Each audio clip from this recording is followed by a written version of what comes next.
Hey everyone, good evening, good morning, or whatever, whenever you watch my video.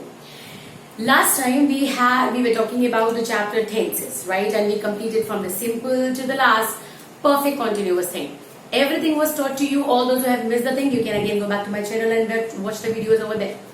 Today I'm going to tell you कि अगर हमें tenses समझ में आ चुके हैं, if you are able to understand tenses, तो आगे फिर हमें आखिर tenses के बाद sentences के साथ कितना aware रहना है. How to frame it, what exactly is the criteria, what is the formula of it, and what to do, what not to do, what is the thing, like थोड़ा सा भी words if they change their places or substitutes, so क्या difference हो जाता है, क्या उसकी meaning में कोई अंतर पड़ता है या नहीं.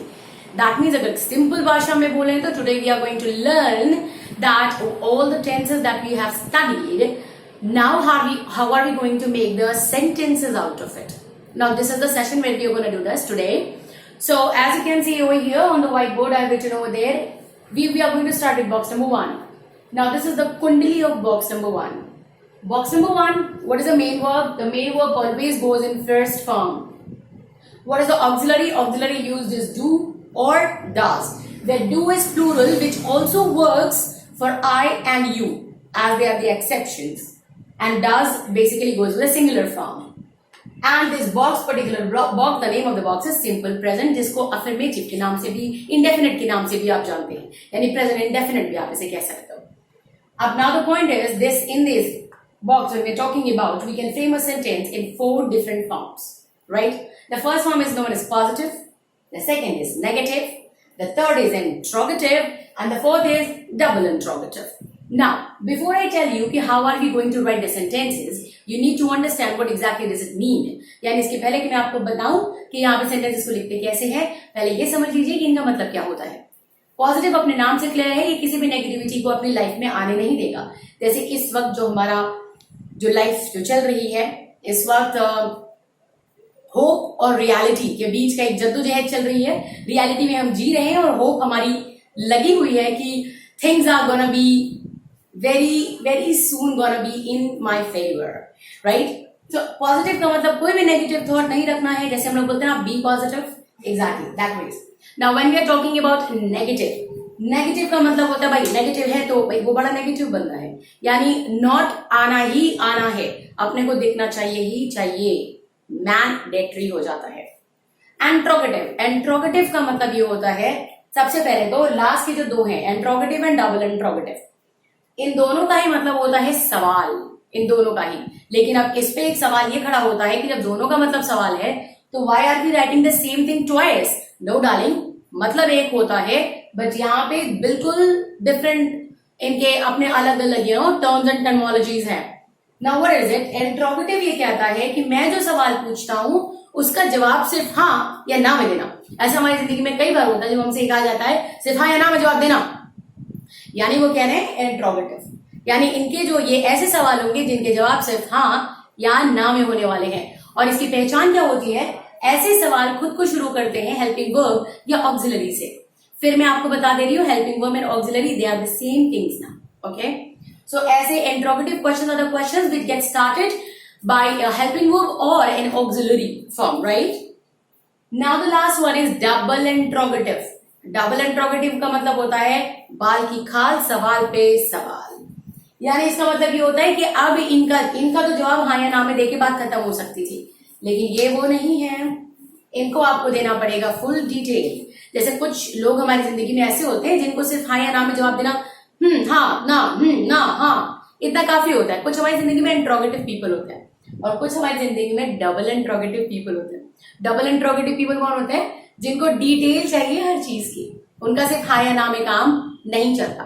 फॉर एग्जाम्पल, अगर मैंने तुमसे पूछा तुमने पढ़ाई करी, तुमने बोला हाँ या फिर ना, अब मैं ये हो गया इंट्रोगेटिव. फिर मैंने अगर तुमने कहा हाँ अच्छा ठीक है तो क्या क्या पढ़ा, अभी जब मैंने बोला क्या क्या पढ़ा तो इसमें क्या हो रहा है? डबल इंट्रोगेटिव, यानी कि अब तुम मुझे डिटेल बताओगे, या अगर तुमने मुझसे बोला नहीं पढ़ा तो मैं बोलेंगी कहीं नहीं पढ़ा, व्हाई डिड यू स्टडी, तो अब उसमें क्या हो रहा है? फिर से अब तुम मुझे डिटेल्स बताओगे, यानी हाँ या ना में तुम्हारा जवाब नहीं होने वाला.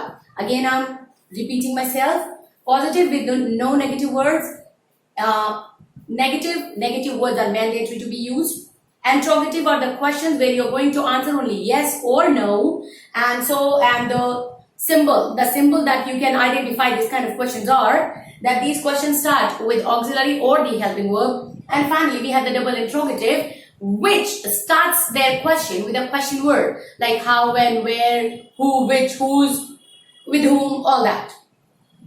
Now let's see how is it framed. We have an example. I know the answers. मुझे आंसर्स मालूम है. सो दिस इज पॉजिटिव, इसमें नेगेटिव जैसा कुछ भी नहीं है. तो अब इसका जो फॉर्मूला है इस पर हमें ध्यान देना है. These sentences always starts with subject. Immediately after the subject, we get the verbs first form, and finally we have the object. Object I haven't mentioned over here, but I'm telling you, it's optional. OPT. Optional means जरूरत होगी तो लगाएंगे वरना नहीं. जैसे मैंने आपको पहले बताया था ट्रांजिटिव और इंट्रांजिटिव वर्ब्स के बारे में. यानी अगर ये ट्रांजिटिव वर्ब हुआ, यानी अगर मैं कह रही हूं आई नो, तो एक सवाल आता है क्या, तो यानी कि मुझे बताना जरूरी है कि मुझे क्या पता है. तो अगर ट्रांजिटिव आते हैं तो हमारे पास ऑब्जेक्ट का होना अनिवार्य है. लेकिन अगर इंट्रांजिटिव आते हैं जैसे आई स्लीप, आई टीच, आई ईट, तो इसमें क्या है आगे मेरे को बताने की जरूरत नहीं है, उतना अपने आप में कंप्लीट हो जाता है. So the bottom line is subject, verbs first form, and finally we have the object, and again I'm repeating myself, object goes optional, यानी ये जरूरत पे डिपेंड करता है. Now we are coming with negative. अब इसमें अगर आप गौर दोगे तो बॉक्स नंबर 1 में जैसे हमने पॉजिटिव सेंटेंस बनाया, हमने ऑक्सिलरी का यूज नहीं किया है. लेकिन इसका मतलब ये नहीं कि हम कर नहीं सकते, लेकिन अगर हम करेंगे तो इसके मायने बदल जाते हैं. और इसके मायने क्या हो जाते हैं, that I will be teaching you in the chapter which is known as emphasize. Emphasize का मतलब होता है जोर देके कहना बातों को. आखिर वो कौन सी बात है, जब हम बॉक्स नंबर 1 को पढ़ते हैं और उसमें सिंपल सेंटेंसेस में यानी पॉजिटिव केसेस में हम ऑक्सिलरी का यूज करते हैं. फिलहाल अभी हम इसमें जब हम नॉर्मल बातें कर रहे होते हैं और बातों पे जोर नहीं देते, नॉर्मली बातों को करते हैं, तो उनमें हम ऑक्सिलरी का इस्तेमाल नहीं करते. सिंपल प्रेजेंट टेंस में बातों को नॉर्मल तरीके से जब आप व्यक्त करते हैं, एक्सप्रेस करते हैं, तो उसमें नेगेटिव वर्ड नहीं आता और दूसरा ऑक्सिलरी का इस्तेमाल नहीं होता. कहां होता है, that I will be telling you in my upcoming classes. Now coming with negative, जैसे नेगेटिव में आए हमारे पास हमारी ऑक्सिलरी आने लगी.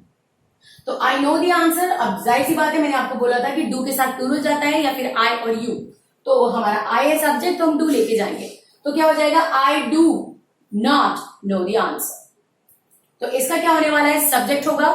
सब्जेक्ट के तुरंत बाद अपने को चाहिए ऑक्सिलरी, और ऑक्सिलरी के तुरंत सटा हुआ हमारा नॉट होना चाहिए, और बाकी कट कॉपी पेस्ट, यानी verbs first form, and finally we have the object which is optional once again. Now we are coming with interrogative. अब interrogative में क्या सीन है, अपने को क्या करना है, ऑक्सिलरी से शुरुआत करनी है क्योंकि इनका जवाब हाँ या ना में होने वाला है. तो हम क्या करने वाले हैं, हम डू से करेंगे इनकी शुरुआत. जब आपने डू को पहले प्लेस कर दिया तो जितने बचे उनको बाकी कर दीजिए. डू को मैंने आगे लगा दिया, बाकी जो बचा उसको वैसे का वैसा छोड़ दीजिएगा. यानी do I know the answers. अब कई लोगों के ध्यान में आएगा, मैम अपने आप से हम कब पूछते हैं, कई बार पूछते हैं. क्लास में हाथ खड़ा करने से पहले या वॉलंटियर करने से पहले हम कई बार अपने आप से पूछ लेते हैं, ये जवाब मुझे अच्छे से आता है ना. ऐसा तो नहीं होगा कि हाथ खड़ा करने के बाद बेइज्जती होने वाली है. सो ऐसा नहीं है कि हम अपने आप से सवाल जवाब नहीं करते, बल्कि द रियलिटी इज सबसे बड़े जिंदगी के जो सवाल होते हैं वो हम अपने आप से ही करते हैं कि क्या हम ये कर सकते हैं, क्या हम ये करना चाहिए. और कई ऐसी बातें जो हम दूसरों को उस लायक भी नहीं समझते कि हम पूछें, वहां हम खुद से सवाल करते हैं. So now the point is, do I know the answers. अब अगर इसमें होगा क्या मुझे ये आंसर आता है, तो इसका जवाब क्या होगा, हाँ आता है या फिर नहीं आता है. तो यानी कि आंसर यस या नो में हो रहा है. तो ये क्या हो गया, इंट्रोगेटिव. और जैसे मैंने बोला था इसका सिंबल क्या होता है कि हम इसको ऑक्सिलरी से शुरुआत करते हैं.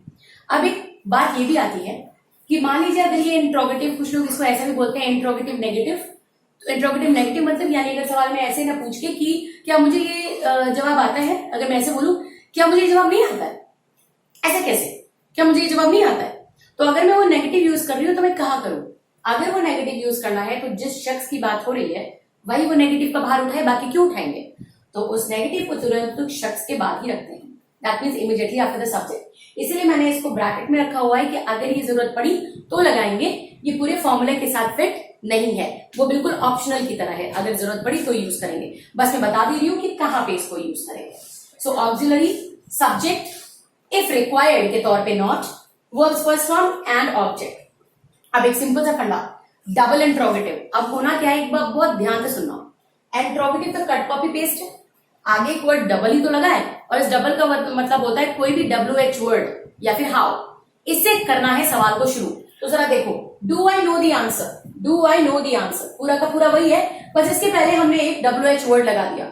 मैंने हाउ का भी एग्जाम्पल आपको यहाँ पे दे दिया है, क्योंकि जब बार बार मैं WH वर्ड कह रही हूँ तो आपके जहन में आ सकता है कि मैम हाउ तो WH नहीं है तो क्या इसका यूज नहीं कर सकते। सो जस्ट बिकॉज आपकी कुछ बड़ी किडिश वाली क्वेरीज होती है, तुमको सॉर्ट आउट करने के लिए I have also mentioned over here how, लेकिन इसका मतलब ये नहीं है कि सवाल ये होने वाला है why how do I know the answers, एक बार में एक ही यूज करेंगे। This is how it goes, यानी सिर्फ एक क्वेश्चन वर्ड लगाइए और बाकी का सब कुछ कट कॉपी पेस्ट, बिल्कुल सब कुछ, यहाँ तक कि इफ रिक्वायर्ड वाला नॉट भी। I hope I'm clear, but of course I am. But before I leave you to go through this topic once again, so that the things you go thorough with the things, let me tell you, हमारे पास total 12 boxes थे, ठीक है। और ये वाला जो style है, ये जो तरीका है, ये उन बॉक्सेस के लिए एप्लीकेबल है जो एक बार में एक ही ऑक्सिलरी का इस्तेमाल करते हैं, एक बार में एक ही, डू या डज। यानी कि ये किन किन बॉक्सेस पे एप्लीकेबल है ये तरीका, box number 1, box number 2, box number 3, 4, 5, 7 and 8, यानी simple present, simple past, simple future, present continuous, past continuous, present perfect and past perfect. ये इस पे यानी टोटल 1, 2, 3, 4, 5, 6, 7 बॉक्सेस पे ये चलता है। अब 12 में से 7 चले गए, तुम्हारे पास कितने बचे, 5। बाकी उन 5 बॉक्सेस के साथ थोड़ी सी एहतियात, प्रिकॉशन क्या लेना होता है, that I will be telling you very soon. Keep watching, जगाओ, जाके जल्दी से वापस आओ, Ruma ma'am is waiting for you, take care.